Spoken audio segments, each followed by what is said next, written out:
మనకు అందుబాటులో ఉన్నారు. ఈ సమయాన్ని వారికి ఇద్దామండి. మరి రెండవ వర్తమానం వినడానికి. వందనాలండి.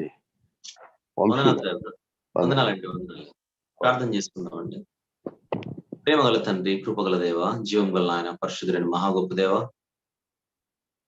మొదటి వర్తమానంలో చక్కని సంగతులు విని ఉండగా రెండవ వర్తమానంలో కూడా మరిన్ని సంగతులను నేర్చుకున్నట్టు ఈ కొద్దిసేపు ధ్యానాన్ని ఆశీర్వదించమని పెట్టుకొనొచ్చు. ఈ ప్రియకుమారుడు మా ప్రభు ప్రియరక్షకుడైన యేసు క్రీస్తు ప్రభు వారి పరిశుద్ధ నామములో ప్రార్థన సమర్పిస్తున్నాము. ఆమేన్. ప్రభునందు ప్రియులారా, ప్రభుపేట అందరికి వందనములు. దేవుడు ప్రతిదినం కూడా తన దివ్యమైనటువంటి మాటల చేత మనలందరినీ బలపరుస్తూ నడిపిస్తున్నటువంటి విధానం బట్టి దేవుని మహిమపరుస్తున్నాను. ప్రియులారా, మరి ఈ రోజు ఈ వేకుజామున మరికొన్ని సంగతులు జాగ్రత్తగా మనం నేర్చుకోవడానికి ప్రయత్నం చేసి ఆ వాక్య పునాది పైన దేవునిని స్తుతించడానికి మనం ప్రయాణించాలి.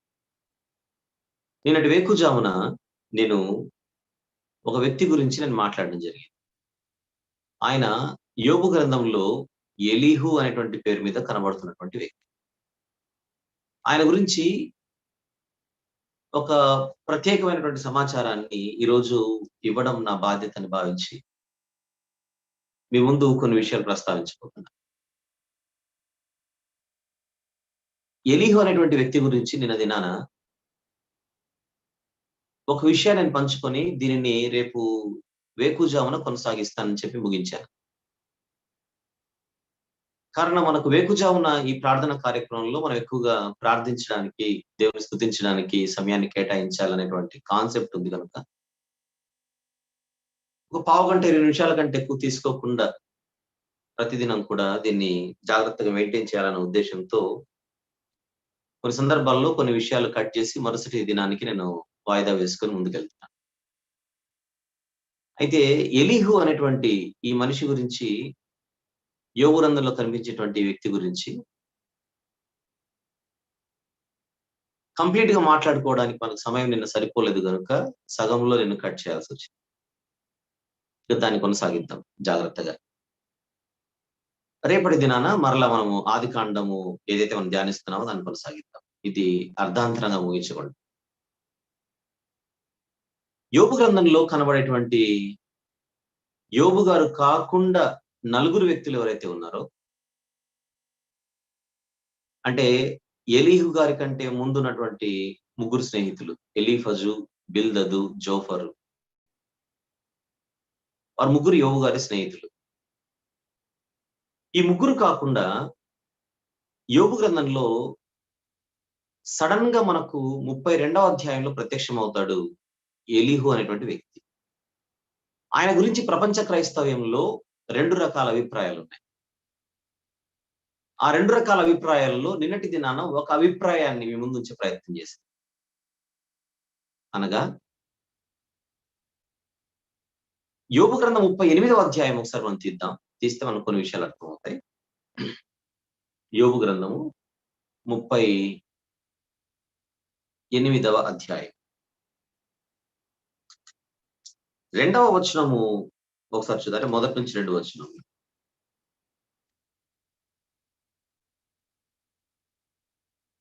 చూసారా? అప్పుడు యెహోవా సుడిగాలిలో నుండి ఇలాగ నా యోబునకు ప్రత్యుత్తరం ఇచ్చెను, జ్ఞానం లేని మాటలు చెప్పి ఆలోచనను చెరుపుచున్న వీడెవడు అని ప్రశ్న. ఈ పర్టికులర్ గా ఈ 2వ వచనం గురించి ప్రపంచ క్రైస్తవ్యంలో 2 రకాల అభిప్రాయాలు. ఎందుకనగా మనం మాట్లాడుచున్నది, మనం చూస్తున్నది 38వ అధ్యాయం. ఇక్కడ దేవుడు మాట్లాడుతున్నాడు. అంతకుముందు అధ్యాయాలు మనం గమనిస్తే 32వ అధ్యాయం నుంచి 37వ అధ్యాయం వరకు, మరలా 32వ అధ్యాయం నుండి 37వ అధ్యాయం వరకు, అంటే 32, 33, 34, 35, 36, 37 అంటే మొత్తం 6 అధ్యాయాలు, 6 చాప్టర్స్. 6 అధ్యాయాలు నిన్న మనం మాట్లాడుకున్న ఎలీహు అనేటువంటి వ్యక్తి యొక్క మాటలు కనబడుతుంటాయి. జ్ఞానం లేని మాటలు చెప్పి ఆలోచనను చెరుపుచున్న వీడెవడు అనేటువంటి మాట అంతకుముందు 6 అధ్యాయాలలో మాట్లాడినటువంటి ఎలీహు గురించి దేవుడు మాట్లాడుచున్నాడు అన్నది క్రైస్తవ్యంలో ఉన్న కొందరు అభిప్రాయం. కాదు, ఆయన మాట్లాడుతుంది ఎలీహు గురించి కాదు, అది యోబు గారి గురించి అని మరొక అభిప్రాయంగా క్రైస్తవ్యంలో కనబడుతుంటుంది.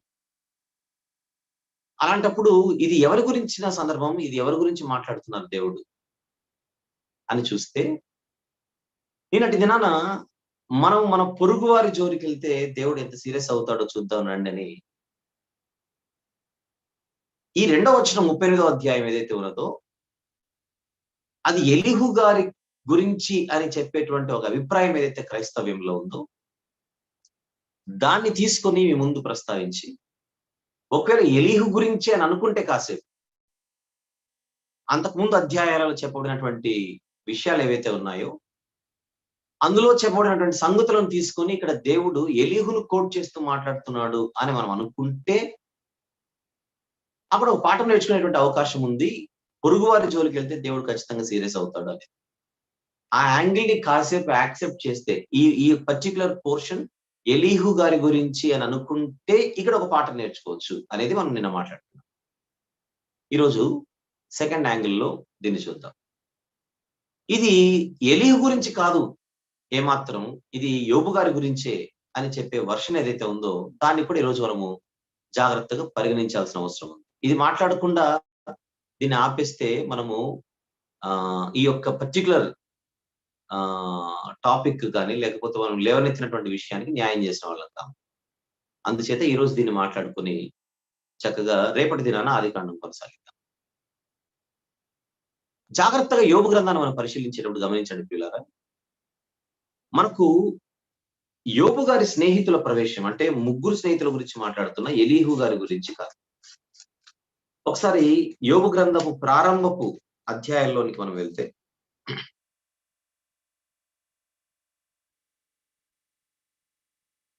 4వ అధ్యాయంలో మనకు ఎలీఫజు అనేటువంటి వ్యక్తి మాట్లాడటం మొదలు పెడతాడు. అంటే 3వ అధ్యాయంలో యోబు గారు మాట్లాడిన తర్వాత, అంటే 2వ అధ్యాయం 11వ వచనంలో వీళ్ళు ఎంటర్ అవుతారండి. ఒకసారి 2వ అధ్యాయం 11వ వచనం చూద్దామా. యోబు గ్రంథం 2:11. తేమానీయుడైన ఎలీఫజు, షూహీయుడైన బిల్దదు, నయమాతీయుడైన జోఫరును యోబు ముగ్గురు స్నేహితులు అతనికి సంభవించిన ఆపదలన్నిటిని గూర్చి వినిన వారై అతనితో కలిసి దుఃఖించుటకును అతనిని ఓదార్చుటకును పోవాలని ఆలోచించుకొని తమ తమ స్థలములను విడిచి వచ్చిరి. అంటే ఇక్కడ ముగ్గురు స్నేహితులు కనపడుతున్నారు. 2వ అధ్యాయం 11వ వచనం మనం చూస్తున్నాం. అక్కడ పర్టికులర్ గా ముగ్గురు స్నేహితులని కూడా మనకు మెన్షన్ చేయబడుతుంది. ఆ తర్వాత 4వ అధ్యాయం 1వ వచనంలో మనకు మొట్టమొదట తేమానీయుడైనటువంటి ఎలీఫజు యోబు గారితో మాట్లాడడం, వాదించడం, ప్రత్యుత్తరం ఇవ్వడం అనేది కనబడుతుంది. అక్కడ నుంచి మనం మొదలు పెడితే 4వ అధ్యాయం 1వ వచనం నుంచి మొదలు పెడితే ఏకంగా 31వ అధ్యాయం పూర్తయ్యేంత వరకు యోబు గారికి మిగిలిన ముగ్గురు స్నేహితులకి వాదోపవాదాలు జరుగుతూ ఉంటాయి. ఎక్కడి నుంచి? 4వ అధ్యాయం 1వ వచనం నుండి ఎప్పుడైతే ఎలీఫజు అనేటువంటి వ్యక్తి మాట్లాడడం మొదలు పెట్టాడో అక్కడ నుంచి మనం తీసుకుంటే 31వ అధ్యాయం వరకు ఆ ముగ్గురు స్నేహితులకు ప్లస్ యోబు గారికి వాదోపవాదాలు జరుగుతూ ఉంటాయి. అందులో ఆ ముగ్గురు స్నేహితులు యోబు గారి మీద మోపినటువంటి నెపమే, నువ్వు ఎంత ఘోరమైనటువంటి పాపాలు చేసి ఉండకపోయి ఉంటే ఇంత పెద్ద శిక్ష నీ మీదకి వస్తుంది కనుక నువ్వేవో దాచిపెడుతున్న పాపాలు ఏవో ఉన్నాయి, అవి ఖచ్చితంగా నువ్వు ఒప్పుకోవాల్సిందే. ఈ బాధలు, ఈ భయంకరమైనటువంటి పరిస్థితి కేవలము నీ పాపాన్ని బట్టి దేవుడు విధించినటువంటి శిక్ష. ఆ పాపాలు నువ్వు ఖచ్చితంగా రియలైజ్ అవ్వాల్సిందే, నువ్వు ఒప్పుకోవాల్సిందే అని యోబు గారు ఆయన బాధ అనుభవించడానికి వెనుక ఆయన పాపమే కారణం అని ఈ ముగ్గురు స్నేహితులు వాదించడం జరిగింది. కానీ వాస్తవానికి అది నిజం కాదు. యోబు గారు ఏదో పాపం చేయడం వల్ల ఆయనకి పనిష్మెంట్ రాలేదు, లేకపోతే ఈ పరిస్థితి రాలేదు. దేవునికి సాతానుకు మధ్య జరిగినటువంటి ఒక సవాలులో భాగంగా యోబు గారికి ఈ ఒక పరిస్థితి కలిగిందన్న సంగతి మనకు బాగా తెలుసు. కానీ విషయం ఆ ముగ్గురు స్నేహితులు గ్రహించక యోబు గారి మీద చాలా విషయాలు వారు మాట్లాడేశారు. ఇది ఆ ముగ్గురు స్నేహితుల గురించి. కానీ ఎప్పుడైతే యోబు గారు పర్టికులర్ గా 31వ అధ్యాయం మొత్తం యోబు గారు మాట్లాడు, ఎప్పుడైతే యోబు గారు 31వ అధ్యాయంలో మాట్లాడడం ముగించిన తర్వాత ఈ ముగ్గురు స్నేహితులు యోబు గారిని అంటే యోబు గారు ఈ ముగ్గురు స్నేహితులతో వాదిస్తూ వాదిస్తూ ఆయన ఏ యాంగిల్లోకి వెళ్ళిపోయాడనంటే, నాకు తెలిసి నాకున్న నాలెడ్జ్ వరకు నేనైతే అంత ఘోరమైన పాపాలు చేయలేదు. ఒకవేళ ఖచ్చితంగా మనిషిని గనక ఏమైనా పాపాలు చేసి ఉంటే ఇంత శిక్ష అనుభవించే అంత పాపం నేనెక్కడ చేశాను అని ఆయన నెమ్మది నెమ్మదిగా, జాగ్రత్తగా వినండి ఈ మాట, యోబు గారి గురించి మాట్లాడుతున్నాం. దేవుడు ఎక్కడో నా విషయంలో తొందరపడ్డాడు. ఒకవేళ దేవుడే గనుక మీరన్నట్టుగా దేవుడే గనుక నన్ను శిక్షించి ఉంటే ఇంత శిక్ష నా మీద వేయడం అనేది ఖచ్చితంగా ఇది న్యాయం అయితే కాదు, ధర్మం అయితే కాదు అని ఒక రకంగా ఆ దేవుని యొక్క తీర్పు కూడా ఈ విషయంలో కొంచెం న్యాయము తప్పిందేమో అనేటువంటి కొన్ని కొన్ని భావాలతో కూడుకున్న మాటలు యోబు గారు అనేశారు.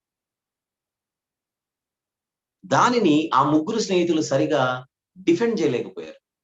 అంటే యోబు గారిని లేదు లేదు నువ్వు అలా అనకూడదు, అది కరెక్ట్ కాదు అనేటువంటి పాయింట్ లో యోబు గారిని కన్విన్స్ చేయలేకపోయారు. వాళ్ళు కన్విన్స్ చేయలేకపోవడానికి గల కారణం యోబు గారితో వారు స్టార్టింగ్ నుంచి 4వ అధ్యాయం నుంచి వారు మాట్లాడిన విధానం. అంటే నువ్వు తప్పు చేసావు కనుక దేవుడు శిక్షించాడు అనే పాయింట్ మీద. ఇప్పుడు జాగ్రత్తగా విందాం. ఎప్పుడైతే 31వ అధ్యాయంలో యోబు గారు నా తప్పేమీ లేదు అని చెప్పడం ముగించాడో ఈ ముగ్గురు స్నేహితులు సైలెంట్ అయిపోయారు. యోబు గారితో ఇక వాదించలేక సైలెంట్ అయిపోయారు. ఎందుకంటే వాళ్ళు ఎన్నుకున్న యాంగిల్ వీక్ కనుక, వాళ్ళు ప్రూవ్ చేయలేకపోతున్నారు కనుక, యోబు గారిని కన్విన్స్ చేయలేకపోతున్నారు కనుక. ఇది మెయిన్ పాయింట్. యోబు గారిని వాళ్ళ వాదనలతో, వాళ్ళ ఆర్గ్యుమెంట్స్ తో ఆ ముగ్గురు స్నేహితులు కన్విన్స్ చేయలేకపోతున్నారు. ఎస్, మీరు అన్నది కరెక్టే, నిజమే, నేను ఒప్పుకుంటున్నాను అనేటువంటి ఒక స్థితిలోనికి యోబు గారు వెళ్ళలేకపోయారు వాళ్ళ మాటలు విన్న తర్వాత.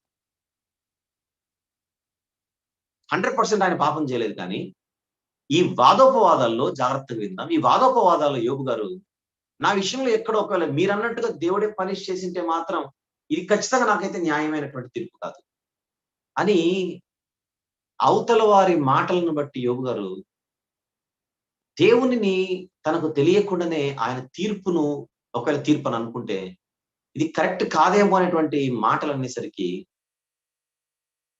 అసలు అబ్రప్ట్ గా, అంటే అనుకోకుండా ఒక వ్యక్తి ప్రత్యక్షం అవుతాడు 32వ అధ్యాయంలో. ఆ వ్యక్తే ఈరోజు మనం మాట్లాడుకుంటున్నట్టు ఎలీహు.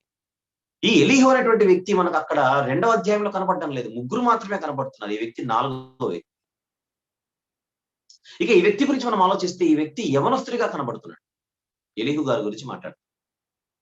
మిగిలిన ముగ్గురు ఎవరైతే ఉన్నారో ఎలీఫజు, బిల్దదు, జోఫరు, వాళ్ళకంటే వయసులో చాలా చిన్నవాడిగా కనపడుతున్నాడు. వారిని మీరు వృద్ధులు అని మాట్లాడుతుండగా వారిని వృద్ధులు అంటున్నాడంటే ఈ వ్యక్తి యవనస్తుడు అనే కదా అర్థం.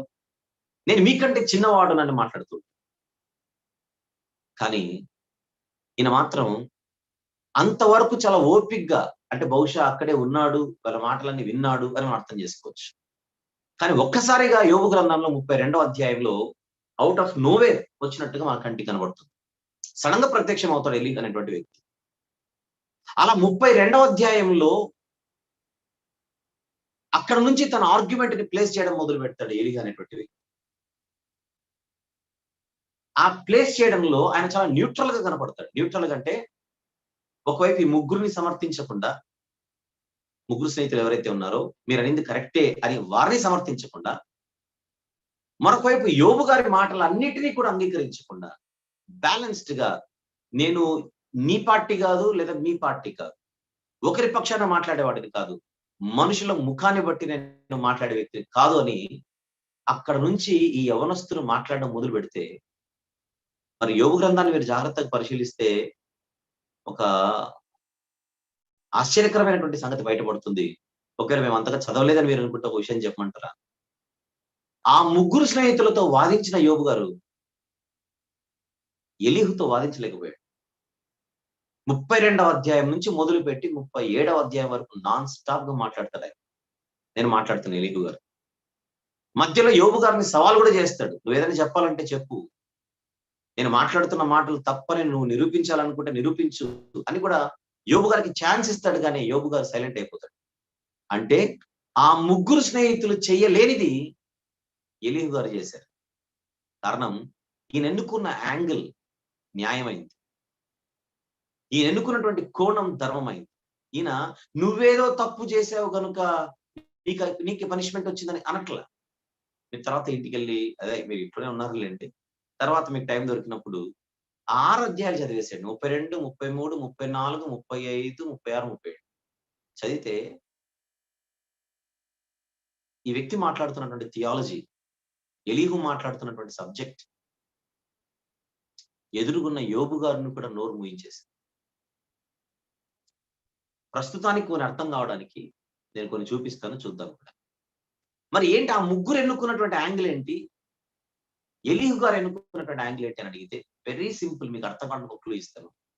నువ్వు తప్పు చేసావు కనుక ఈ యొక్క శిక్ష నీకు వచ్చిందని వాళ్ళు అంటారు, ఈ బాధలు నీకు వచ్చాయి అనేది వాళ్ళ వర్షం. జాగ్రత్తగా విందాం. ఆ ముగ్గురికి ఎలీహు గారికి తేడా ఏంటో జాగ్రత్తగా చూద్దాం. ఆ ముగ్గురు చెప్పిన మాట, నువ్వేదో భయంకరమైన తప్పు చేసావు గనుక నీకు ఈ బాధలు వచ్చాయనేది వాళ్ళ వర్షం.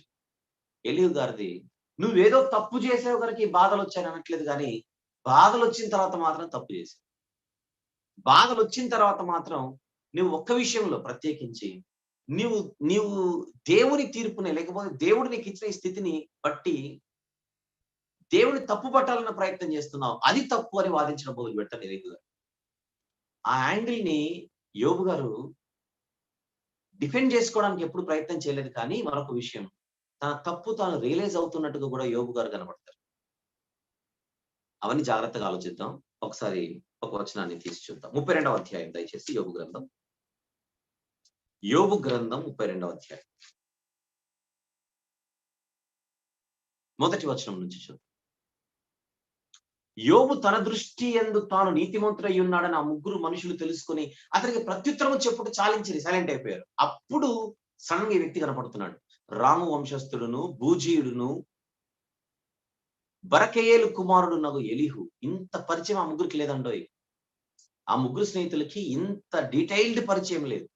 ఏ ప్రాంతం వాళ్ళు చెప్పేశాడు కానీ బైబిల్లో ఈయనకున్నంత పరిచయం, ఫ్యామిలీ పరిచయం కూడా ఇక్కడ ఇస్తున్నాడు. నెక్స్ట్, యోబు దేవుని కంటే తానే నీతిమంతుడైనట్లు, అది ఇక్కడ పాయింట్, దేవుని కంటే తానే నీతిమంతుడైనట్లు చెప్పుకున్నట్టు చూచి అతని మీద బహుగా కోపగించారు.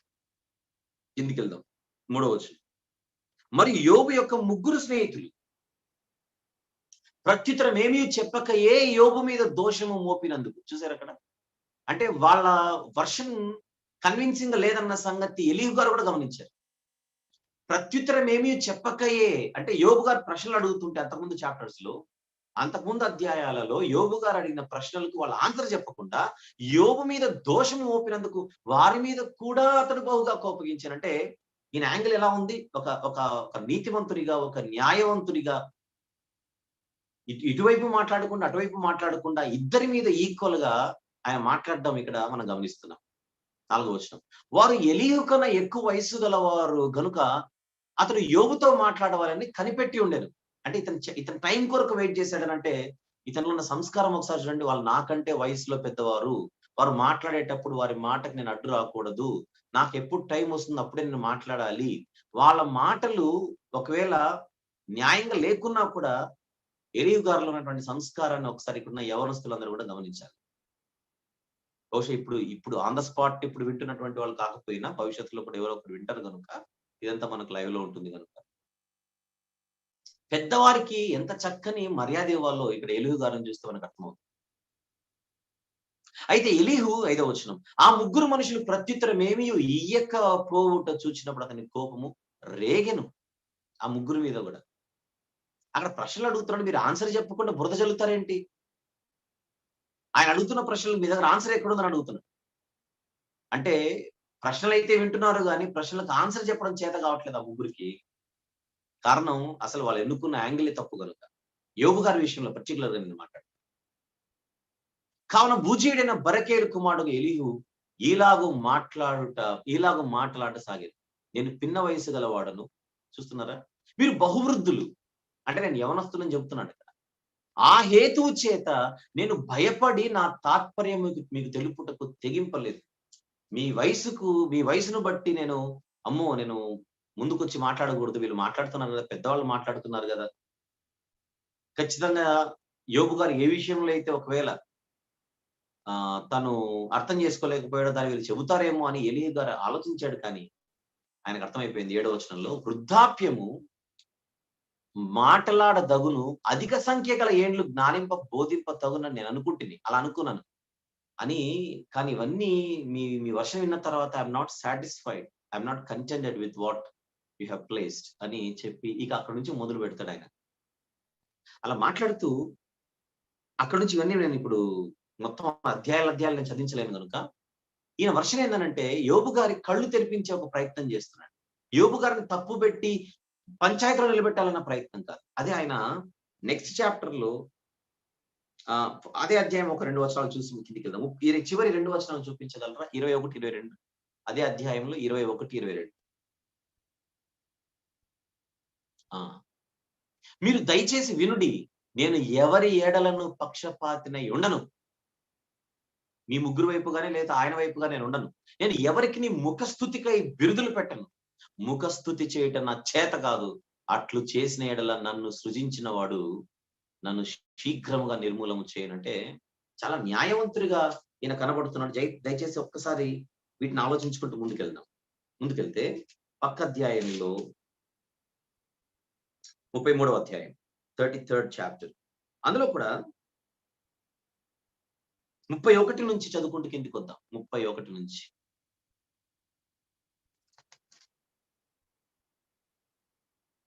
అంటే ఒక్కసారి ఏమనుకోకుండా మొదటి వచనం చూపించగలరా? ఇదే అధ్యాయంలో మొదటి వచనం. యోబు చెవిని పెట్టుము.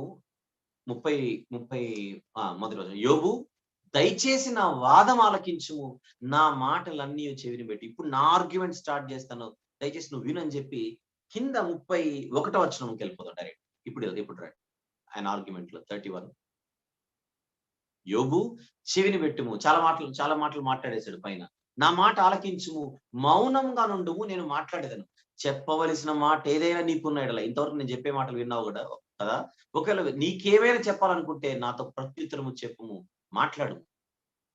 నా ఉద్దేశం ఏంటో నీకు చెప్తున్నాను. నీవు నీతిమంతుడు అని స్థాపింపగోరుచున్నాను. చూసారా ఆయన పాయింట్ ఏంటంటే, ఆ ముగ్గురు స్నేహితులు ఎదుట, ఎలీఫజు, బిల్దదు, జోఫర్ అనేటువంటి స్నేహితులు ఎదుట మీరు అన్నట్టుగా ఈయన ఏదో తప్పు చేస్తే ఇదంతా ఇక్కడ జరుగుతోంది, ఈయన తప్పు చేయడం వలన ఈ యొక్క పరిస్థితి నాకు దాపరించింది అని మీరు అంటున్నటువంటి వర్షం నేను కొట్టేసి అది కాదు, ఆ కాన్సెప్టే కరెక్ట్ కాదని యోబు గారిని నీతిమంతులని స్థాపించే ప్రయత్నంలో ఉన్నాడు.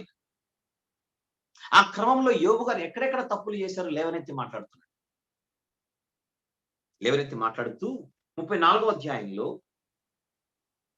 34వ అధ్యాయంలో ఎక్కడైతే యోబు గారు పొరపాటు చేశాడో ఆ పొరపాటును ఎత్తి చూపుతున్నాడు. జాగ్రత్తగా చూద్దాం. 12వ వచనం దయచేసి. 34వ అధ్యాయం 12వ వచనం. ముఖ్యమైనవి చూపిస్తున్నాను టైంను బట్టి. 34వ అధ్యాయం 12వ వచనం. దేవుడు ఏమాత్రమును దుష్కార్యము చేయడు, సర్వశక్తుడు న్యాయము తప్పడు. ఏమనుకుంటున్నారు దేవుని గురించి? ఆయన తప్పుతాడా? ఆయన అన్యాయం చేస్తాడా? న్యాయం తప్పిపోతాడా? అంటే ఆ పాయింట్ లోకి వెళ్ళిపోయాడు ఎవరు? యోబు గారు. ఆ ముగ్గురు స్నేహితులతో వచ్చినటువంటి డిబేట్ అనండి, ఆర్గ్యుమెంట్ అనండి. దేవుడు ఎక్కడో నా విషయంలో న్యాయం తప్పాడు అనేటువంటి పాయింట్ లోకి వెళ్ళిపోయాడు. నేను వచనాలు కూడా చూపిస్తాను కాసేపట్లో. ఫస్ట్ ఆఫ్ ఆల్ ఎలీహు గారి వర్షం ఏంటో మనకు అర్థం కావాలి కదా, ప్రింట్ అవ్వాలి కదా మన మైండ్ లో. ఫస్ట్ ఆఫ్ ఆల్ కింద 17వ వచనానికి వచ్చేద్దాం. 16 నుంచి చదివేద్దాం. కావున దీని విని వివేచించుము, నా మాటలను ఆలకించుము. న్యాయమును ద్వేషించువాడు లోకం నేరునా. అంటే నిజంగా దేవుడు అనేవాడు న్యాయాన్ని ద్వేషిస్తే లోకాన్ని ఏలుతాడా? న్యాయ సంపన్నుడైన వారి మీద నేరం మోపుదువా యోబు? ఆయన న్యాయవంతుడే కదా, న్యాయ సంపన్నుడైన వారి మీద నేరం మోపుదువా? నెక్స్ట్ చూడండి, ఒక మంచి ఎగ్జాంపుల్ తీసుకుంటున్నాడు 18వ వచనంలో. నీవు పనికి మాలిన వాడవని రాజుతోనైనను, మీరు దుష్టులని ప్రధానులతోనైనా అనవచ్చునా? అంటే లోకములోనే మనం కొంచెం ఆలోచిస్తాం, రాజును డైరెక్ట్ గా ఇది నువ్వు మంచోడివి కాదని చెప్పడానికి. అలాంటిది దేవుని విషయంలో నువ్వు ఎలా అంత తొందరపడతావు, అలాంటి మాట నేస్తావని యోబు గారిని హెచ్చరిస్తున్నట్టుగా మనము ఇక్కడ జాగ్రత్తగా చూడొచ్చు. 35వ అధ్యాయం 35వ మొదటి నుంచి 3 వచనం. మరియు ఎలీహు ఇలాగ ప్రత్యుత్తరం ఇచ్చాను, నేను పాపము చేసిన ఎడల నాకు కలిగిన లాభము కన్నా నా నీతి వలన నాకు కలిగిన లాభమేమి, అది నీకు ప్రయోజనం ఏమి అని నీవు చెప్పుచున్నావే, ఇదే న్యాయం అని నీకు తోచినదా? 3వ వచనం. దేవుని నీతి కన్నా నీ నీతి ఎక్కువ నీవు అనుకొనుచున్నావా? అంటే అల్టిమేట్ గా యోబు గారు ఏ యాంగిల్లోకి వెళ్ళిపోయాడో ఆ యాంగిల్ ని కరెక్ట్ చేసే ప్రయత్నం చేస్తున్నాడే గాని, గతంలో ఏదో తప్పు చేశావు అందుకే నీకు ఈ స్థితి వచ్చిందని ఆ ముగ్గురు మాట్లాడినట్టుగా ఎలీహు గారు మాట్లాడట్లేదు. అందుకే ఆ మొత్తం అధ్యాయాలు చదవమని చెప్పారు. మీరు ఒకవేళ కుదిరితే టైం ఉంటే 4వ అధ్యాయం నుంచి 31వ అధ్యాయం వరకు ఆ ముగ్గురు ఏం మాట్లాడారు, 32వ అధ్యాయం నుంచి 37వ అధ్యాయం వరకు ఎలీహు ఏం మాట్లాడుతున్నాడని మీరు గమనిస్తే వాళ్ళ వర్షన్ కి ఈయన వర్షన్ కి కంప్లీట్ గా వ్యత్యాసం మన కళ్ళ ముందు కనబడిపోతుంది. ఇది ఒక న్యాయబద్ధమైనటువంటి వర్షన్. ఎందుకు న్యాయబద్ధమైనదో నేను ఇంకొంచెం నిరూపించే ప్రయత్నం చేస్తాను కాసేపు. రైట్. 36వ అధ్యాయం 36వ అధ్యాయం మొదటి వచనం, చాప్టర్ నెంబర్ 36. మరియు ఎలీహు ఇంకను ఇట్లా నేను కొంతసేపు నన్ను ఓర్చుకొను. చాలా సుదీర్ఘమైనటువంటి సందేశం అనుకోవచ్చు ఇది. ఈ సంగతి నీకు తెలియజేసేదని ఏలైనగా దేవుని పక్షముగా నేను ఇంకను మాట్లాడవలసి ఉన్నది. అంటే ఈయన యోబును తప్పు పట్టే పాయింటే కాదు ఎలీహుది. ఇక్కడ వీళ్ళ ఈ స్నేహితులు ప్లస్ యోబు గారు ఈ నలుగురు మధ్య జరిగే వాదనలలో అనవసరంగా దేవుని మీద బురద జల్లేటువంటి ఒక కార్యక్రమం జరుగుతుంది. అది నాకు రోషం పుట్టించింది. అందుకే దేవుని పక్షమున నేను ఇంకను మాట్లాడవలసి ఉన్నది. అంటే దేవుని పక్షాన మాట్లాడుతున్నటువంటి వ్యక్తిగా ఎలీహు కనబడుతున్నాడు. గమనిస్తున్నారా? రైట్. ఇప్పుడు నన్ను చూపిస్తారా ఒకసారి కాసేపు, కొంచెం నన్ను పెద్ద. రైట్. అందుకే మొత్తం ఈ అధ్యాయాలు చదవండి. ఎలీహు గారి వర్షన్ ఏంటో మనకు అర్థమైపోతుంది. ప్లస్ పదే పదే యోబు గారిని నువ్వేమైనా చెప్పాలనుకుంటే చెప్పు, నువ్వేమైనా చెప్పాలనుకుంటే చెప్పు అని చెబుతుంటాడు. కానీ యోబు గారు మాత్రం ఏమాత్రం కూడా ఆన్సర్ చేయలేని పరిస్థితి, సైలెంట్ అయిపోయాడు. అంటే ఎలీహుని యోబు గారు ఎదిరించలేకపోయాడు. ఎందుకంటే యోబు గారు కూడా న్యాయవంతుడేగా, ఏదో గుడ్డిగా ఆ ముగ్గురు స్నేహితుల దగ్గర నుంచి కూడా యోబు గారు ఎక్స్పెక్ట్ చేసింది ఏంటంటే, ఇఫ్ దెర్ ఈస్ నిజంగా మీరు మాట్లాడుతున్నది సత్యమైతే నేను అంగీకరిస్తాను, కానీ మీరు అసత్యాన్ని నా మీద రుద్దే ప్రయత్నం చేస్తాను, అందుకే నేను అంగీకరించాను. ఆ ముగ్గురి వర్షన్ ని యాక్సెప్ట్ చేయలేకపోయినటువంటి యోబు గారు ఎలీహుని యాక్సెప్ట్ చేసేసాడు. విషయం ఏంటంటే 37వ అధ్యాయంలో ఎలీహు మాట్లాడిన తర్వాత 38th చాప్టర్ దేవుడు స్టార్ట్ చేస్తాడు.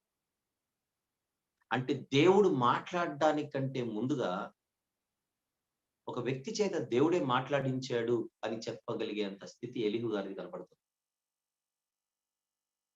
వృద్ధులు మాట్లాడలేని సంగతిని ఒక యవనస్తుడి చేత మాట్లాడించాడు. చరిత్ర మొత్తం చూస్తే కొన్ని సందర్భాలలో కొంతమందికి కళ్ళు తెరిపించడానికి దేవుడు అలాంటి కార్యక్రమాలు చేసినట్టుగా, అంటే ఎవరు ఊహించని వ్యక్తి. ఇప్పుడు ఎలీహు అనేటువంటి ఆయన ఈ యోబు గ్రంథంలో ఆ ముగ్గురు ప్లస్ యోబు గారు వాళ్ళ వయసుతో పోలిస్తే ఈయన చాలా చిన్నవాడు. ఆయన చెప్తున్నాడు కానీ చాలా పిన్న వయసు గలవాడును, అసలు మీ ముందు మాట్లాడడానికి కూడా నాకు ధైర్యం లేదు, మీ మాటకు అడ్డొస్తానేమో అని భయంతో సైలెంట్ అయిపోయారు. అంటే వాళ్ళతో కంపేర్ చేస్తే అనుభవంలో వయసులో తక్కువవాడైన ఆ వ్యక్తి చేత దేవుడు మాట్లాడించిన సంగతులు ఎంత గొప్ప సంగతులు. దేవుని ఒకసారి మనం ఆలోచిద్దాం ఒక్క 2 నిమిషాల పాటు. చరిత్రలో దేవుడు కొంతమంది కళ్ళు తెరిపించడానికి చాలా చిన్నవారిని ఎన్నుకున్నాడు. బెస్ట్ ఎగ్జాంపుల్ చెప్పమంటారా? బిలాము కళ్ళు తెరిపించడానికి దేవుడు ఎన్నుకున్న జీవి ఏకంగా గాడిద. గాడిద చేత మాట్లాడించి బిలాము కళ్ళు తెరిపించే ప్రయత్నం దేవుడు చేశాడు. పెద్ద పెద్ద గనులు ఉండగా చిన్న చిన్న గొర్రెల కాపర్లు ఎన్నుకున్నాడు, చేపలు పట్టే వారిని ఎన్నుకున్నాడు దేవుడు. అంటే బలవంతులను సిగ్గుపరచుటకు దేవుడు బలహీనులను, సమాజంలో తృణీకరింపబడిన వారిని, తక్కువ వారిని ఎన్నుకొని బలవంతులకు సిగ్గు తెప్పించే పరిస్థితి దేవుడు చాలా సందర్భాలలో చేసినట్టుగానే యోబు గ్రంథంలో కూడా ఒక చిన్న వాడిని తీసుకొని పెద్దవారి కళ్ళు తెరిపించే ప్రయత్నం చేస్తున్నాడు దేవుడు. రైట్. ఇవన్నీ మనసులో పెట్టుకొని ఇప్పుడు దేవుని వర్షన్ ఏంటో యోబు గారితో మాట్లాడేటప్పుడు దేవుని వర్షన్ ఏంటో ఒకసారి చూద్దాం. స్టార్ట్ చేద్దాం. 38వ అధ్యాయం ఒకసారి రండి. 38వ అధ్యాయము మొదటి నుంచి. అప్పుడు యెహోవా సుడిగాలిలో నుండి ఇలా యోబునకు ప్రత్యుత్తరం ఇచ్చెను, జ్ఞానము లేని మాటలు చెప్పి ఆలోచన చెరుపుచున్న వీడెవడు అనగానే వెంటనే మనం ఎలీహుకు వేసేసుకోకుండా ఈ మాట ఇది యోబు గారిది అని మాట్లాడుకోవడానికి ఒక చక్కని ఎవిడెన్స్ కూడా బైబిల్లో కనపడుతుంది. కారణం 38 దేవుడు మాట్లాడాడు. 39వ అధ్యాయం కూడా దేవుడు మాట్లాడాడు. అయితే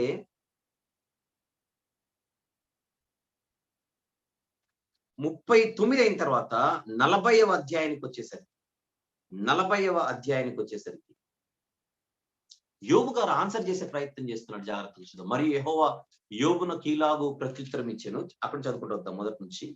ఆక్షేపణలు చేయజూచువాడు ఎవరి గురించి మాట 2వ వచనం. ఆక్షేపణలు చేయజూచువాడు సర్వశక్తులకు దేవునితో వాదింపవచ్చునా? ఎందుకంటే 38వ అధ్యాయం 3వ వచనంలో పౌరుషము తెచ్చుకొని నడుము బిగించుకొనుము, నేను నీకు ప్రశ్న వేయుదును, నీవు దానిని నాకు తెలియజెప్పుము అని యోబు గారిని ప్రశ్నించాడు. మర్చిపోకండి, ఆ ప్రశ్నలు స్టార్ట్ అయ్యాయి. నేను భూమికి పునాదులు వేసినప్పుడు నువ్వు ఎక్కడుంటివి, నీకు వివేకం కలిగి ఉన్నదని చెప్పమంటే ఎలీహుతో కాదు ఈ సవాలు దేవుడు వేస్తున్నది యోబు గారు. నీకు నిజంగా జ్ఞానం ఉంటే ఇన్ని మాటలు మాట్లాడావు కదా నా గురించి. అలాగైతే ఇప్పుడు ఒక్కసారి నేను భూమికి పునాదులు వేసినప్పుడు ఎక్కడున్నావు నువ్వు, నీకు వివేకము కలిగి ఉండాలని చెప్పు. పౌరుషం తెచ్చుకొని నడుంపించుకొని మాట్లాడు. నీకు తెలిసిన దానికి పరిమాణం నియమించిన వాడు ఎవడో చెప్పు. ఈ ప్రశ్నల పరంపర 39వ అధ్యాయం మొదటి వచనంలో కూడా, అడవిలోని కొండ మేకలు ఈను కాలము నీకు తెలియనా? లేళ్లు పిల్లలు వేయు కాలమును గ్రహింపగలవా? అవి మోయు మాసములు నువ్వు లెక్క పెట్టగలవా? అవి ఈను కాలం ఎరుగుదువా అని ప్రశ్నల వర్షం దేవుడు కురిపిస్తుంటే యోబు గారు ఉక్కిరి బిక్కిరైపోతూ యోబు గారు ఏం మాట్లాడతారో 40వ అధ్యాయానికి వచ్చేద్దాం. 40వ అధ్యాయము మొదటి నుంచి మరలా. మరియు యెహోవా యోబునకు ఇలాగ ప్రత్యుత్తరం ఇచ్చెను. ఆక్షేపణలు చేయజూచువాడు సర్వశక్తులకు దేవునితో వాదింపవచ్చునా? ఏంటి నాతో వాదనలా నీవు? దేవునితో వాదించవాడు ఇప్పుడు ప్రత్యుత్తరం ఇవ్వలేను. ఎలీహు వాదించట్లేదే దేవుణ్ణి. దేవుని పక్షాన మాట్లాడిన వాడు ఎలీహు అయితే, దేవుని విషయంలో ఆ ముగ్గురు స్నేహితులతో వాదించేటప్పుడు యోబు గారు మాట్లాడిన మాటలకు దేవుడు అడుగుతున్నటువంటి ప్రశ్న 3వ వచనం. అప్పుడు యోబు యెహోవాకు ఇలాగూ ప్రత్యుత్తరం ఇచ్చాడు. ఏమిచ్చాడు? చిత్తగించుము, నేను నీచుడను, నేను నీకు ఏమని ప్రత్యుత్తరం ఇచ్చేదను ప్రభువా? నేను నీకేమని ప్రత్యుత్తరం ఇచ్చాను? నా నోటి మీద నా చేతి ఉంచుకుందును, నేను చెప్పలేను ప్రభువా. ఒక మారు మాట్లాడి తిని నేను మరలా నోరెత్తను, 2 సార్లు మాట్లాడి తిని ఇక పలుకను. అప్పుడు దేవుడు మరలా మాట్లాడుతున్నాడు. పౌరుషం తెచ్చుకొని, కింద 7వ వచనం 6వ వచనం నుంచి. అప్పుడు యెహోవా సుడిగాలిలో నుండి ఇలా యోబునకు ప్రత్యుత్తరం ఇచ్చాను. పౌరుషము తెచ్చుకొని నడుము కట్టుకొనుము, నేను నీకు ప్రశ్న వేసేదను, నీవు ప్రత్యుత్తరం ఇమ్ము. నీవు నా న్యాయమును బొత్తిగా కొట్టివేసేదవా? నిర్దోషివని నీవు తీర్పు పొందుటకై నా మీద అపరాధం మోపుదువా? మీరు గమనిస్తున్నారా? అక్కడ ఎలీహు ఏం మాట్లాడాడో ఇక్కడ దేవుడు అదే మాట్లాడుతున్నాడు. Same version. అంటే దేవుడు తన వర్షనే ఒక వ్యక్తి చేత మాట్లాడించి ఇప్పుడు తాను ఎంటర్ అయ్యాడు అనమాట. మనం మాట్లాడుతుంది యోబు గ్రంథ వివరణ కాదు కనుక ఇన్ డీటెయిల్ నేను మాట్లాడట్లేదు, కానీ మీకు క్లూజ్ ఇవ్వడం కోసం చేస్తున్న ప్రయత్నం. ఇదంతా అయిపోయిన తర్వాత 42వ అధ్యాయంలో 42 చాలా ముఖ్యమైన పాయింట్ మిస్ అవ్వకండి. 42వ అధ్యాయంలో ప్రారంభం నుంచి యోబు గారు ఏం మాట్లాడుతున్నారో చూద్దాం మరలా. అప్పుడు యోబు యెహోవాతో ఇలాగూ ప్రత్యుత్తరం ఇచ్చాను. నీవు సమస్త క్రియలు చేయగలవనియు, నీవు ఉద్దేశించినది ఏది నిష్ఫలము కానేరదనియు నేను ఇప్పుడు తెలుసుకుంటుని. అంటే అంతకుముందు పొరపాటు చేశాను ఒప్పుకుంటున్నట్టు ఆయన. ఇప్పుడు తెలుసుకున్నాను ప్రభువా. ఇప్పుడు జాగ్రత్తగా గమనిద్దాం. 3వ అధ్యాయం 38వ అధ్యాయంలో జ్ఞానం లేని మాటలు చెప్పి ఆలోచన చెరుపుచున్న వాడెవడు, వీడెవడు అనేటువంటి మాట అది నాదే అని ఒప్పుకుంటున్నాడు. 3వ వచనం. జ్ఞానము లేని మాటల చేత ఆలోచన నిరర్థకము చేయి వీడెవడు అని నువ్వు అడిగావు కదా ప్రభువా. అదే అక్కడ పాయింట్ అక్కడ. జ్ఞానము లేని మాటల చేత ఆలోచనను నిరర్థకము చేయి వీడెవడు. ఇంగ్లీష్ లో కుదిరితే ఆ వచనం ఒక్కటి ఇంగ్లీష్ లో చూద్దాం. ఇప్పుడు అలానే ఉంచండి, మళ్ళీ మనం వెనకెళ్ళకుండా. అలాగున వివేచన లేనివాడనైన నేను ఏమీ ఎరుగక నా బుద్ధికి మించిన సంగతులను గురించి మాట్లాడుతున్నా. అవును నేనే ప్రభువా. ఎవడిక్కడ అంటే దేవుడు వచ్చి ఎవడిక్కడ జ్ఞానం లేని మాటలు మాట్లాడుతోంది, అనవసరమైన ఆలోచనలతో అర్థం లేని మాట్లాడుతున్నది ఇక్కడ ఎవరు అని అడిగేసరికి నేనే ప్రభువా అని ఒప్పుకుంటున్నాడు. అంటే 38వ అధ్యాయంలో ఆయన అడిగిన ప్రశ్నకు 42వ అధ్యాయంలో యోబు గారు ఆన్సర్ చెప్తున్నాడు. జాగ్రత్తగా గమనించాలి. 38వ అధ్యాయం 2వ వచనంలో ఏం చదువుకున్నాం? జ్ఞానం లేని మాటలు చెప్పి ఆలోచన చెరుపుచున్న వీడెవడు అనగానే వాడెవడో కాదు ప్రభువా నేనే అంటున్నాడు. అంటే అర్థమైపోయింది. నేను ఇప్పుడు తెలుసుకున్నాను ప్రభువా, ఇప్పుడు తెలుసుకున్నాను. అలాగన వివేచన లేని వాడనైనా నేను ఏమీ ఎరుగక నా బుద్ధికి మించిన సంగతులను నేను మాట్లాడింది. 4వ వచనం. నేను మాట్లాడుకోరుచున్నాను, దయచేసి నా మాట ఆలకింపుము. ఒక సంగతి నిన్ను అడిగేదను, దాన్ని నాకు తెలియజెప్పుము అని 6వ వచనంకి వచ్చేద్దాం డైరెక్ట్ గా. చూద్దాం 5వ వచనం నుంచి. వినికిడి చేత నిన్ను గూర్చిన వార్త నేను వింటిని, అయితే ఇప్పుడు నేను కన్నులారా నేను చూచుచున్నాను. అంటే ఆ యొక్క శక్తిని చూస్తున్నాడు ఆయన. నిజంగా దేవుని చూస్తున్నట్టు కాదు అక్కడ. కావున నన్ను నేను అసహించుకొని ధూళిలోను బూడిదలోను పడి పశ్చాత్తాపపడుచున్నాను ప్రభువా. నా తప్పైపోయింది ప్రభువా. అంటే నాకెందుకు ఈ స్థితి కలుగజేసేవన్న దానికి దేవుడు డైరెక్ట్ గా ఆన్సర్ చెప్పకుండా నన్ను తప్పుపట్టే ప్రయత్నం చేస్తావు నీవు అనేసరికి ఆ ప్రశ్నలన్నిటిని విన్న తర్వాత యోబు గారికి అర్థమైపోయింది, నేను చాలా పొరపాటు చేశాను. ఇది ఖచ్చితంగా నాకు ఈ స్థితి వచ్చిందనంటే వెనకలు ఏదో ఖచ్చితంగా జరిగింది. అది ఖచ్చితంగా న్యాయబద్ధమైనదని ఇంకేం దేవుని అడగట్లేదు. నాకెందుకు ఇది వచ్చిందని అడగట్లా. ఆయన చేసినటువంటి తప్పు దేవునిని అర్థం చేసుకోవడంలో ఎక్కడైతే కొంచెం బలహీనుడయ్యాడో యోబు గారు, ఆ విషయమై నేను పశ్చాత్తాపపడుచున్నాను అన్నాడు చూడండి. అంటే జాగ్రత్తగా గమనిద్దాం, యోబు గారు కూడా కొన్ని విషయాలలో బలహీనుడయ్యాడనమాట. దాని విషయమే దేవుడు గద్దించాడు. ఎప్పుడైతే యోబు గారిని గద్దించాడో యోబు గారు సెట్ అయిపోయిన తర్వాత ఆ ముగ్గురు స్నేహితుల దగ్గరకు వచ్చేస్తున్నాడు దేవుడు. ఇప్పుడు చూడండి 7వ వచనం. యెహోవా యోబుతో ఆ మాటలు పలికిన తర్వాత ఆయన తేమానీయుడైన ఎలీఫజుతో ఇలాగ సెలవిచ్చాడు. ఎందుకంటే ఫస్ట్ ఆయన ఓపెన్ చేశాడు కనుక స్టేట్మెంట్. 4వ అధ్యాయం 1వ వచనంలో, నా సేవకుడైన యోబు పలికినట్లు మీరు నన్ను గురించి యుక్తమైనది పలకలేదు కనుక నా కోపము నీ మీదను నీ ఇద్దరు స్నేహితుల మీద మండుచున్నది. అంటే అల్టిమేట్ గా ముగ్గురు మీద మండుచున్నదే కానీ ఎలీహు మీద మండట్లేదు. Note this point please. యోబు గ్రంథంలో యోబు గారు కాకుండా నలుగురు కనపడతారు. ఆ నలుగురులో ముగ్గురు ఎలీఫజు, జోఫరు, బిల్దద్ అయితే 4వ వాడు ఎలీహు కదా. ఎలీహు మీద దేవుడి కోపం లేదు కదా. Note this point please. మరలా చూద్దాం. ఆయన తేమానీయుడైన ఎలీఫజుతో ఇలాగ సెలవిచ్చాను, నా సేవకుడైన యోబు పలికినట్లు మీరు నన్ను గురించి యుక్తమైనది పలుకలేదు గనుక నా కోపము నీ మీదను నీ ఇద్దరు స్నేహితుల మీదను మండుచున్నది. కాబట్టి 8వ వచనం కింద, 7 ఎడ్లను 7 పొట్టేళ్లను మీరు తీసుకొని నా సేవకుడైన యోబునొద్దకు పోయి మీ నిమిత్తము దహన బలి అర్పించవలెను. అప్పుడు నా సేవకుడైన యోబు మీ నిమిత్తము ప్రార్థన చేయును. చూస్తున్నారు కదా. 9వ వచనంకి వచ్చేద్దాం డైరెక్ట్ గా. 9వ వచనంకి వచ్చేద్దాం. తేమానీయుడైన ఎలీఫజును, షూహీయుడైన బిల్దదును, నయమాతీయుడైన జోఫర్ను పోయి యెహోవా తమకు ఆజ్ఞాపించినట్లు చేయగా యెహోవా వారి పక్షమున యోబును అంగీకరించెను. ఇప్పుడు నన్ను చూపించండి అల్టిమేట్ గా, ఫైనల్ గా. ఇదంతా విన్న తర్వాత మీకు ఏమర్థమవుతుంది? ఎలీహు విషయంలో దేవుడు ఏమాత్రము కూడా నీ మాటలు తప్పు, నువ్వు తప్పు అన్న స్టేట్మెంట్ ఇవ్వట్లేదు. ఎలీహు ఏం చెప్పాడో లేదా ఎలీహు చేత దేవుడు ఏం పలికించాడో దాన్నే దేవుడు ప్రశ్నల వర్షముతో యోబు గారు కళ్ళు తెరిపించే ప్రయత్నం చేస్తే యోబు గారు కరెక్ట్ గా సెటరేట్ అయిపోయాడు. అప్పుడు యోబు గారిని అంగీకరించి ఆ ముగ్గురు స్నేహితుల వాదనలతో పోలిస్తే యోబు గారి వాదనలు న్యాయబద్ధంగా ఉన్నాయి కనుక వాళ్ళతో కంపేర్ చేస్తే కొన్ని వాటిని పక్కన పెడితే యోబు గారి ముగ్గురు కంటే నీతిమంతుడిగాను పైపెచ్చు పశ్చాత్తాపడినట్టుగా ఆ మనసు హృదయ రహస్యాలు ఎరిగిన వాడు దేవుడు కనుక యోబు గారిలో కనబడుతున్న పశ్చాత్తాపం ఆ ముగ్గురులో కనబడట్లా. వాళ్ళదే కరెక్ట్ అని నిరూపించుకునే ప్రయత్నం చేశారు. కానీ ఇక్కడ యోబు గారి గురించి మనం నేర్చుకోవాల్సింది, తనకంటే చాలా చిన్నవాడైన ఎలీహు వాస్తవాలు మాట్లాడుతుంటే సైలెంట్ అయిపోయాడు చూడండి. కానీ యోబు గారు మాట్లాడుతున్నప్పుడు ఆయన లేవనెత్తినటువంటి వాస్తవాలను ఆ ముగ్గురు అంగీకరించలేకపోయారు. అంటే ఆ ముగ్గురు స్నేహితులలో లేనిది యోబు గారిలో ఉన్నది ఏంటి అని అడిగితే ఆ ముగ్గురు వారి తప్పును వారు అంగీకరించలేకపోయారు. మీ వర్షన్ తప్పు అని యోబు గారు చెబుతుంటే దాన్ని వాళ్ళు అంగీకరించలేకపోయారు. కానీ ఎలీహు యోబు గారిని సెట్ చేస్తున్నప్పుడు, నీ వర్షన్ రాంగ్ దేవుని విషయంలో చెబుతున్నప్పుడు యోబు గారు తన తప్పును తెలుసుకున్నట్టుగా కనబడుతుంది. అంటే యోబు గారు ఉన్న గొప్పతనం, తనకంటే వయసులో ఎంతో చిన్నవాడైన ఎలీహు అతను మాట్లాడుతున్న విషయాలు సరైనవి గనుక తను అంగీకరించేటువంటి మంచి మనసు యోబు గారిలో కనపడుతుంది.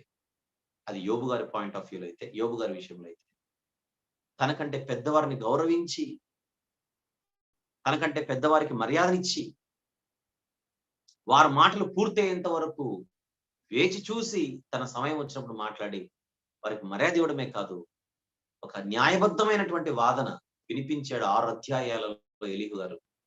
ఆయన వాదించిన వాదనే దేవుడు తర్వాత తన చేత మాట్లాడించిన మాటల్ని క్యారీ చేస్తూ యోబు గారిని మరింత స్థిరపరచడానికి దేవుడే ఎంటర్ అయిపోయాడు సిచ్యువేషన్ లో. అందుచేత క్రైస్తవ సమాజంలో ఎలీహు గారి గురించినటువంటి 2 వర్షన్స్ ఏవైతే ఉన్నాయో, ఒకటి ఎలీహును దేవుడు గద్దించాడు అని 38వ అధ్యాయంలో ఉన్నది ఏదైతే ఉన్నదో, ఆ యాంగిల్ ని మనం అంగీకరించడానికి వీల్లేదు. ఖచ్చితంగా ఎలీహు అనేటువంటి వ్యక్తి చేత దేవుడే యోబు గారి దగ్గరికి ఈ మాటలు తీసుకొని వచ్చాడు. దేవుడిచ్చిన జ్ఞానముతో ఎలీహు గారు మాట్లాడారు. ఈ పుస్తకం అంతటిలో ఎలీహు గారిని ఆ ముగ్గురు స్నేహితులతో సరిసమానుడిగా చూడడం కరెక్ట్ కాదు. ఈయన ఒక డిఫరెంట్ పర్సన్, డిఫరెంట్ పర్సనాలిటీ. ఆయన డిఫరెంట్ గానే చూడాలి. దేవుడు కూడా ఎలీహును గద్దించినట్టుగా బైబిల్‌లో లేదు. బలి అర్పణ కూడా కేవలం ఆ ముగ్గురి కోసమే అర్పించమన్నాడే కానీ, ప్రార్థన కూడా యోబు గారిని ఆ ముగ్గురి కోసం చేయమన్నాడు గాని ఎలీహు గారి గురించి కోసం చేయమని చెప్పలేదు. అంటే ఎలీహు అనేటువంటి వ్యక్తి దేవుని చేత పంపబడినవాడు, దేవుని చేత వాడుకొనబడినవాడు. చిన్నవాడైనప్పటికీ పెద్దవారి మధ్య ఎక్కడ కూడా ఆయన లిమిట్స్ దాటి, గీత దాటి మాట్లాడినట్టుగా కనబడదు. అలాంటి ఒక గొప్ప వ్యక్తిని గురించి ఈ రోజు మనం మాట్లాడుకొనిచుండగా, మనందరం కూడా నేర్చుకోవాల్సిన పాఠం. దేవుడు తన కృప చేత మనలను ఆయన వాడుకునేటువంటి పరిస్థితులు ఎప్పుడైనా మనల్ని వాడుకుంటున్నప్పుడు, మనము గర్వాంధులై దేవుడు అంటే నేను గొప్పగా వాడబడుతున్నాను, లేకపోతే పెద్ద పెద్ద వారిని చెప్పేస్తున్నాను అనేటువంటి ఒక ఫీలింగ్ లోకి వెళ్ళిపోకుండా, ఒక చక్కని అనుకోగలిగి వినయ మనస్కులై జీవించడం చాలా అవసరం అన్న సంగతి ఈ సందర్భంగా మనం గుర్తించాలి. భవిష్యత్తులో మరలా మనం యోబు గ్రంథ వివరణ ఖచ్చితంగా చేస్తాం కదా. గ్రంథ వివరణలు ఇవన్నీ వస్తాయి. ఆ గ్రంథ వివరణ మాట్లాడుకునేటప్పుడు ప్రతి మాటను కూడా దాటిని పరిశీలించి లేదా అనలైజ్ చేసి ఒక చక్కని వివరణ ఇవ్వడానికి మనం ప్రయత్నం చేద్దాం. వేకుజామున ఇంత లోతైనటువంటి విశ్లేషణ ఇవ్వడానికి మనకు సమయం సరిపోదు కనుక నిన్న మనం ఒకే ఒక పాయింట్ నిన్న ఒక వర్షన్ మీకు వినిపించాను. క్రిస్టియానిటీలో ఉన్నటువంటి ఒక వర్షన్. ఈ రోజు సెకండ్ వర్షన్ వినిపించాను. సెకండ్ దే మోర్ యాక్సెప్టబుల్ గా ఉంది కనుక దాన్ని అంగీకరించడానికి మనం ముందుకెళ్తాం. మొదటి వర్షన్ కేవలం ఒకే ఒక పాయింట్ కోసం. ఒకవేళ ఎలీహు గురించి మాట్లాడి ఉంటే ఎలీహు గారు ఏమైనా ఎదుటివాడిని వేరెత్తి చూపి తప్పు చేసాడా? ఒకవేళ అదే కనుక నిజమైతే మనం కూడా ఎదుటివారి మీద బురద చల్లి దేవుని దగ్గర కుక్ అవ్వకుండా జాగ్రత్త పడదాం అన్న లెసన్ కోసమే నిన్నటి దినాన ప్రజెంట్ చేశాను. మరి ఈరోజు మరొక వర్షన్ కూడా ఒకటి ఉంది. దాన్ని కూడా ఖచ్చితంగా తెలుసుకోవాలి. లేదంటే మనం పొరపాటు చేసిన వాళ్ళం అవుతామని మీ దృష్టికి ఇవన్నీ తీసుకొని రావడం జరిగింది. ఈ వాక్యపు పునాదిపై ఒక చక్కని ఆలోచనలు చేయడానికి దేవుడు ఇచ్చినటువంటి చక్కని సమయమును బట్టి దేవుని స్తుతిద్దాం.